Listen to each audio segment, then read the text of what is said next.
विधि की शादी के 6 महीने हुए थे। विधि की सास बहुत सुलझी हुई महिला थी।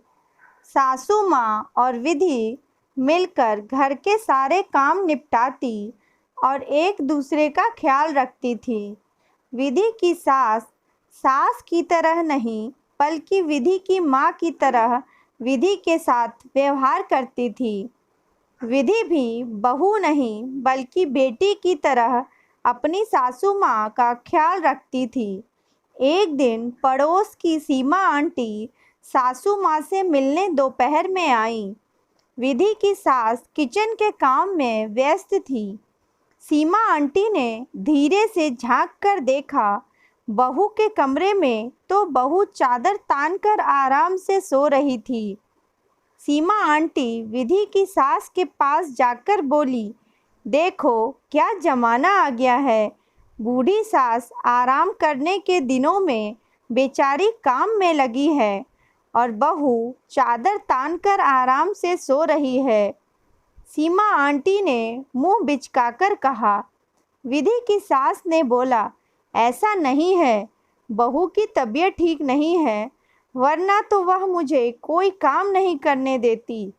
सीमा आंटी टिप्पणी करते हुए बोली, सुनो लीला, आजकल की बहुएं होती ही है कामचोर। वह काम से बचने के लिए जब तब बीमारी का बहाना बना लेती हैं। मेरी बहू भी ऐसी ही है। कहकर सीमा आंटी सासू माँ से विधि के साथ ही साथ खुद की बहू की भी बुराई करने लगी। विधि की सास बोली, एक बात बताओ सीमा, जब हमारी बेटी की तबीयत खराब होती है तब क्या हम उसे खाना बनाकर नहीं खिलाते हैं? क्या हम अपनी बेटियों का ख्याल नहीं रखते हैं?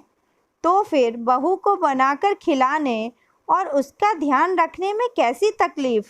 सीमा आंटी बोली, लीला, तू तो कुछ नहीं समझती। बहू कभी बेटी नहीं हो सकती। इस पर लीला बोली, सीमा, मैं तो बस एक बात समझती हूँ कि बहू भी किसी की बेटी होती है। बहू को बेटी बनाने के लिए सास को भी तो माँ बनना पड़ेगा ना, उसकी भावनाएं समझनी होंगी ना।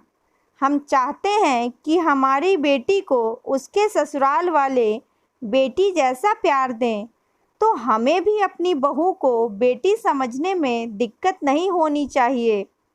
कहते हुए लीला हल्दी वाला दूध का ग्लास लेकर बहू के कमरे की ओर बढ़ गई। सीमा आंटी अपना सा मुंह लेकर रह गई।